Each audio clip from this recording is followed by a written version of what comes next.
नमस्कार दोस्तों, today we will talk about the need for quantum statistics.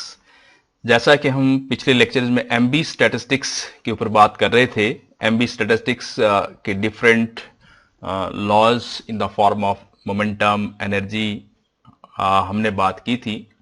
आज हम इस मुद्दे पे बात करेंगे कि इस बात की क्या जरूरत पड़ गई कि एक नई स्टैटिस्टिक्स की ब्रांच जो है एक नया स्टैटिस्टिक्स का एक नया मेथड जो है वो अराइज हो गया, जिसको हम क्वांटम स्टैटिस्टिक्स जो है वो कहते हैं। तो basically need of quantum statistics का जो बेसिक कारण है वो है the limitations of the MB statistics. MB statistics जो है बहुत सी चीजों को एक्सप्लेन नहीं कर पाई और वही एक कारण बना needs for the quantum statistics. तो लिमिटेशंस ऑफ एमबी स्टैटिस्टिक्स। हालांकि एमबी स्टैटिस्टिक्स से जनरल आइडियल गैस बिहेवियर को एक्सप्लेन किया गया, गैस मॉलिक्यूल्स की एनर्जी, उनकी वेलोसिटी, मोमेंटम और बहुत सी बातों को बहुत सही तरीके से जो है वो एक्सप्लेन किया गया, मगर बहुत सी ऐसी लिमिटेशंस रह गई जिनको हम एमबी स्टैटिस्टिक्स के बेस पे जो है वो एक्सप्लेन नहीं कर पाए। और ये जो लिमिटेशंस थी यही कारण बन गया, यही जरूरत बन गई for development of the new statistics which is called as the quantum statistics. तो बेसिकली हम कुछ लिमिटेशंस की बात करेंगे जिनकी वजह से क्वांटम स्टैटिस्टिक्स जो है वो अराइज हुआ। फर्स्ट यदि हम बात करें, जो एमबी स्टैटिस्टिक्स है it is applicable to, MB statistics जो भी हमने डिस्कस किया है it is applicable to ideal gas. हमने डिस्कशन में कहा था कि हम आइडियल गैस लेते हैं तो it is applicable to the ideal gas at equilibrium. Ideal gas at equilibrium की पोजीशन पे मान के हम इसको जो है वो एक्सप्लेन करते हैं। जब हम आइडियल गैस लेते हैं, यहां पे दो पॉइंट्स की हम बात करेंगे। एक, यदि गैस जो है हमारे पास आइडियल है, और आइडियल गैस का मतलब ये हुआ कि जो गैस के मॉलिक्यूल्स हैं उनके बीच में जो सेपरेशन है वो ज़्यादा है, और इसके बीच में जो पोटेंशियल एनर्जी है, potential energy of mutual interaction है, उसकी हमने बात कहीं नहीं की। इसका मतलब जो potential energy of mutual interaction है it is less than the kinetic energy. जो काइनेटिक एनर्जी है वो काफ़ी ज़्यादा है। इसी वजह से जो भी हमने डिस्कशन किया एमबी स्टैटिस्टिक्स में, सिर्फ हमने काइनेटिक एनर्जी की बात की और हमने ये कहीं बात नहीं की कि पोटेंशियल एनर्जी कितनी है। दूसरी चीज जो है, इसमें जो डिस्टेंस है मॉलिक्यूल्स के बीच में वो ज्यादा होता है, लार्ज इंटरमॉलिक्यूलर डिस्टेंस। दो मॉलिक्यूल्स के बीच का डिस्टेंस जो है वो ज्यादा होता है, और उस वजह से दीज आर डिस्टिंग्विशेबल। इनको हम जो है वो डिस्टिंग्विश कर सकते हैं पार्टिकल्स को। तो ये एक आइडियल गैस के कॉन्सेप्ट से बात है। दूसरी चीज, यदि हम आइडियल गैस की बात करें तो हम ये कह सकते हैं कि it is non degenerate gas. Non degenerate gas का मतलब हुआ कि जो भी नंबर ऑफ मॉलिक्यूल्स हैं पर यूनिट वॉल्यूम, वो मॉलिक्यूल जो हाँ वो स्मॉल होंगे, that is number of molecules per unit volume is small. Number of molecules per unit volume जो है वो कम होंगे। जब ये नंबर ऑफ मॉलिक्यूल जो है वो कम होंगे तो इसका मतलब हुआ कि उनके बीच में डिस्टेंस जो है वो ज्यादा होगा, और जितने भी पार्टिकल्स हैं उनको हम जो है वो आसानी के साथ जो है वो डिस्टिंग्विश जो है वो कर सकते हैं। तो ये एक आइडियल गैस मानने से दो तीन बातें हम कह सकते हैं कि पोटेंशियल एनर्जी बहुत कम होती है, उनके बीच में डिस्टेंस ज्यादा होता है, वो नॉन डीजनरेट होते हैं। नॉन डीजनरेट का मतलब कि एक जो सेल है वो पर्टिकुलर होगी, वहां पे एक ही तरह का इलेक्ट्रॉन या उसके सब सेल्स नहीं होंगे, सिंपली कहें तो हम ऐसा जो है वो कह सकते हैं। उसके बाद जो दूसरी बात है इंपॉर्टेंट लिमिटेशंस की, यदि हम बात करें तो सेकंड चीज जो है हम ये कह सकते हैं कि जो एमबी स्टैटिस्टिक्स है इट डज नॉट एक्सप्लेन या give the correct expression for entropy. Thermodynamics में और स्टैटिस्टिक्स में एक इंट्रोपी जो है वो इंपॉर्टेंट पैरामीटर होता है, तो इंट्रॉपी को जो है वो एमबी स्टैटिस्टिक्स के बेस पे एग्जैक्टली जो हम एक्सप्लेन नहीं कर पाते हैं, ये भी एक जो है वो इसकी लिमिटेशन है। नाउ थर्ड, ये एमबी स्टैटिस्टिक्स है, it could not be applied to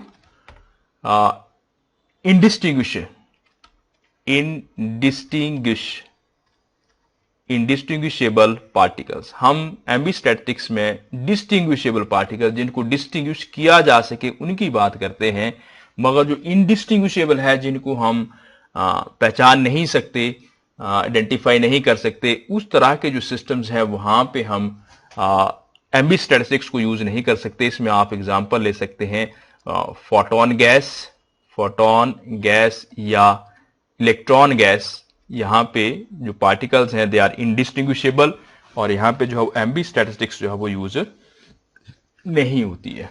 उसके बाद फोर्थ चीज है कि एमबी स्टैटिस्टिक्स में कोई भी कॉन्स्ट्रेंट नहीं है, नो कॉन्स्टेंट का मतलब हुआ कि जितने भी मॉलिक्यूल्स जिनकी हम डिस्ट्रीब्यूशन की बात करते हैं सिस्टम में, उनके ऊपर जो है वो कोई भी बंदिश नहीं है कि किस पर्टिकुलर स्टेट में कितने आएंगे। यहां पे कोई भी प्रोहिबिटेड स्टेट नहीं है। यहां पे कोई भी नो प्रोहिबिटेड स्टेट, कोई भी मॉलिक्यूल जो है वो कहीं पर भी जा सकता है, कोई कॉन्स्टेंट नहीं है, कोई बंदिश नहीं है।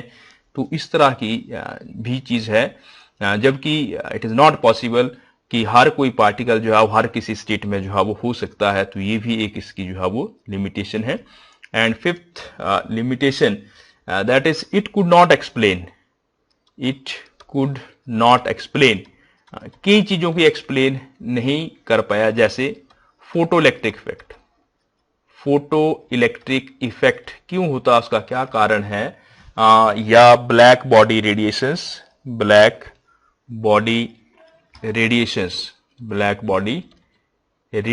को भी ये एक्सप्लेन नहीं कर पाता है, या specific heat at low temperature. तो कुल मिला के जो अभी हमने बात की है कि जो एमबी स्टैटिस्टिक्स है वो पहली बात आइडल गैस के साथ बात करता है, वो एंट्रोपी को एक्सप्लेन नहीं कर पाता है, वो इनडिस्टिंग्विशेबल पार्टिकल्स के लिए एप्लीकेबल नहीं हो पाता है, उसमें कोई भी जो मॉलिक्यूल्स हैं गैसेस के, उनके ऊपर कोई कॉन्स्ट्रेंट नहीं है, हर कोई मॉलिक्यूल कहीं किसी भी स्टेट में जो है वो हो सकता है। और बहुत से ऐसे इंपॉर्टेंट इफेक्ट्स हैं जैसे photoelectric effect, black body radiation, specific heat at low temperature, इन चीजों को जो है वो एक्सप्लेन नहीं कर पाता है। और ये जो एमबी स्टैटिस्टिक्स की लिमिटेशंस हैं, ये जो इसकी कमियां हैं, इसी वजह से क्वांटम स्टैटिस्टिक्स का अराइज हुआ, या क्वांटम स्टैटिस्टिक्स के अराइज होने का मेन कारण बना। अब हम इसी चीज को थोड़ा सा और इलेबोरेट करके आपको एग्जाम्पल लेकर के बात करते हैं कि पहला सिस्टम है आइडल गैस सिस्टम। जो हमने एमबी स्टैटिस्टिक्स में बात की कि हमारे पास आइडल गैस सिस्टम है, तो आइडल गैस सिस्टम में क्या होता है कि कोई भी हमारे पास आप सिस्टम मान लेंगे, और इस सिस्टम के अंदर ये जो है वो गैस के मॉलिक्यूल्स हैं। These molecules they are randomly distributed and they moves with the different velocities ranging from 0 to infinity and having energy also from 0 to infinity which varies in the continuous manner। तो यहाँ पे कुछ एक brief important बातें जो हम MB statistics में idol gas में मानते हैं। पहली चीज हम ये मानते हैं कि जो भी पार्टिकल्स हैं दे आर डिस्टिंग्विशेबल, इनको हम जो है वो अलग अलग आइडेंटिफाई कर सकते हैं। इनकी अलग अलग, हर एक पार्टिकल की अपनी अलग अलग ट्रेजेक्ट्री है, अलग अलग रास्ता है, इसका डेफिनेट मोमेंटम है, डेफिनेट पोजीशन है, और यहाँ पे हम जो है वो न्यूटन्स लॉ ऑफ मोशन को जो है वो यूज करके बात कर सकते हैं। दूसरी चीज, यहाँ पे जो एवरेज पोटेंशियल एनर्जी है पार्टिकल्स की, it is very very less than the kinetic energy. हम म्यूचुअल इंटरेक्शन की बात जो है वो नहीं करते हैं। यदि हम यहाँ पे कहें तो इसका आर्बिट्रेरी मोमेंटम एंड एनर्जी, जो पार्टिकल्स हैं इनका कोई फिक्स मोमेंटम और एनर्जी नहीं होती, कंटिन्यूसली मूव करते हैं, कोलाइड करते हैं आपस में वॉल्स के साथ, तो उनकी जो है उसमें वेरी करता रहता है। उसके बाद टोटल नंबर ऑफ पार्टिकल जो हैं यहाँ पे कांस्टेंट होते हैं, ऑल्दो ये कोलाइड करते हैं, आपस में भी और वॉल्स के साथ भी, मगर टोटल नंबर ऑफ मॉलिक्यूल जो हैं दे ऑलवेज रिमेन्स कांस्टेंट। और एक Ni/Gi it is always greater than 1, इसको हमने ऑक्यूपेशन इंडेक्स बोला था। ऑक्यूपेशन इंडेक्स का मतलब हुआ कि जो नंबर ऑफ सेल्स हैं, नंबर ऑफ जो सेल्स हैं वो लेस होते हैं than the number of particles, means number of particles यहाँ पे जो है वो ज्यादा होते हैं। और यहाँ पे जो एनर्जी, मोमेंटम, वेलोसिटी की बात करते हैं that is continuous, means continuous energy होगी जीरो से लेकर के इन्फिनिटी तक। तो ये कुछ मोटी मोटी बातें हैं जो हम एज्यूम करते हैं फॉर द आइडल गैस के लिए। अब हम एक, जहां पे एमबी स्टैटिस्टिक्स जो है वो एप्लीकेबल है, अब हम एक नए तरह के सिस्टम की बात करते हैं। इसको हम जो है फोटोन गैस कहते हैं। Photon gas, photon gas basically it is a collection of photons, A group of photons जो गैस की तरह बिहेव करता है उसको हम फोटोन गैस कहते हैं। तो हम कह सकते हैं कि a group of photons, group of photons. आपने एक ब्लैक बॉडी कॉन्सेप्ट जो है वो सुना होगा, ब्लैक बॉडी। मान लीजिए हमारे पास कोई कंटेनर है, इस तरह से कोई कंटेनर है और इस कंटेनर में यहाँ पे एक छोटा जैसा होल है और बाकी का ये जो कंटेनर है ये क्लोज्ड है। यहां से कोई लाइट रे इसमें आती है, बाहर से इंसिडेंट हुई। लाइट रे का मतलब हुआ फोटोन। तो जो फोटोन है यहाँ पे जो इंसिडेंट होंगे वो इसकी कंटेनर की इनर वॉल्स के साथ स्ट्राइक करेंगे। रिफ्लेक्शन की वजह से ये बार बार दाएं बाएं आमने सामने दीवारों से टकराती रहेगी, मगर फाइनली ये जो है अब्जॉर्ब हो जाएगी।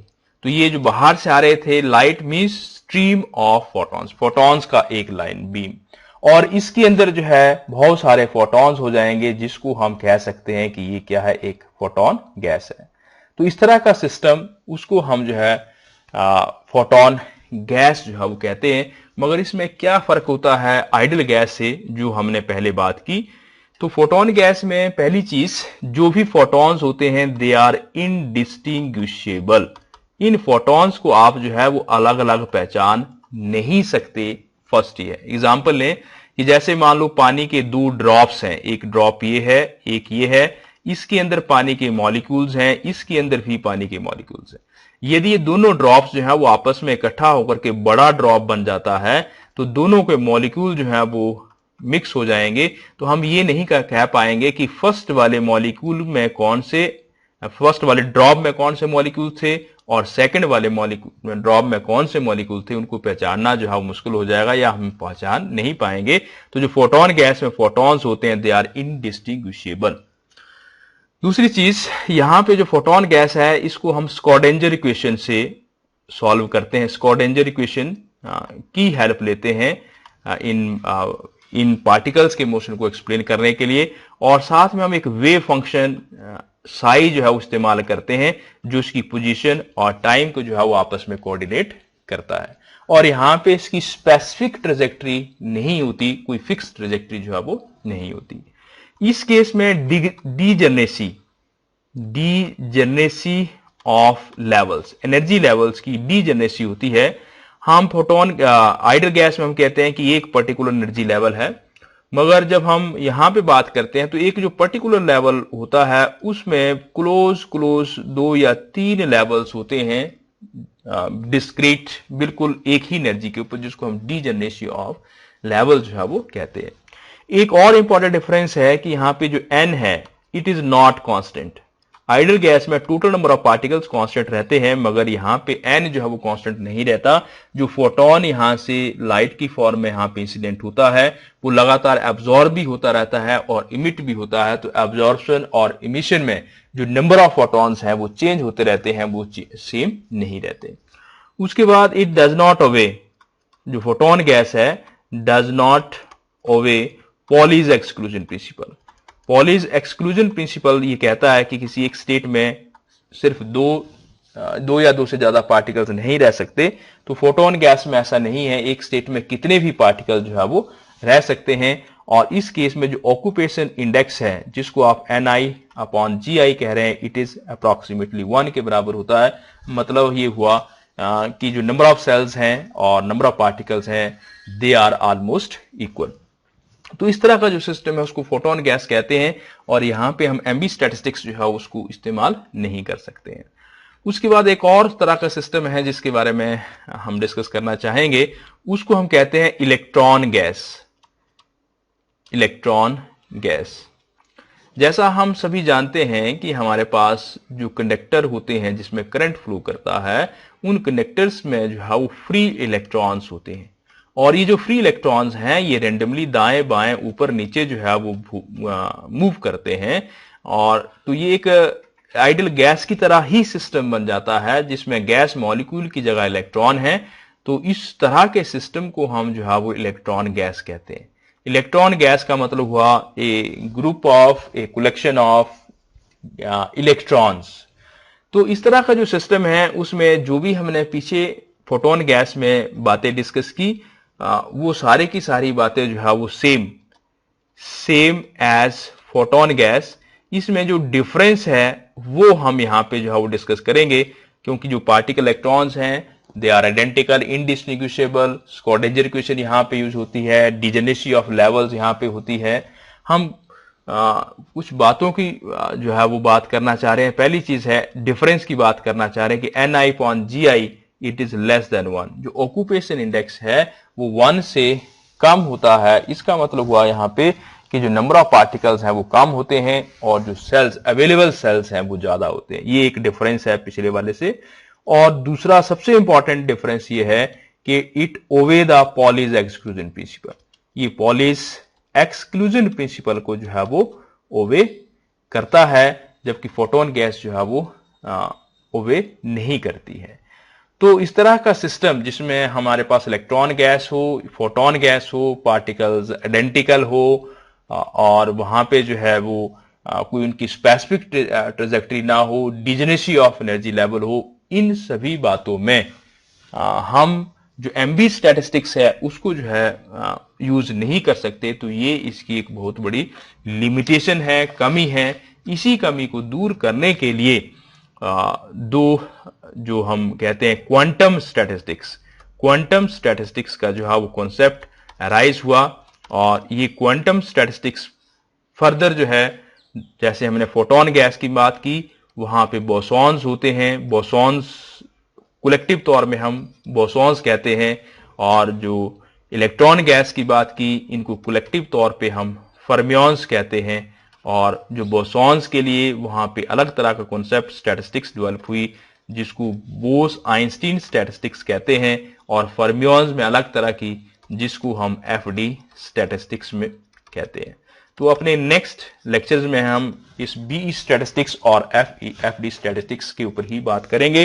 तो कुल मिला के हम ऐसा कह सकते हैं कि आल्दो जो MB स्टैटिस्टिक्स है उसकी बहुत सी एप्लीकेशंस हैं। वो आइडियल गैस को स्टडी करती है, डिस्ट्रीब्यूशन ऑफ मॉलिक्यूल्स, उनकी स्पीड, एनर्जी की बात करती है।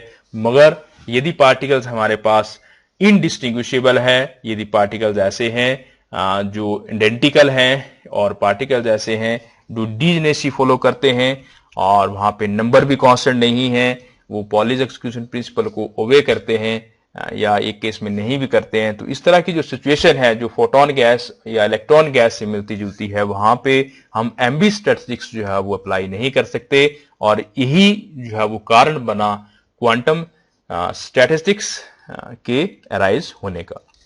तो आई होप कि आपको ये बात समझ में आई होगी कि what is the need of quantum statistics.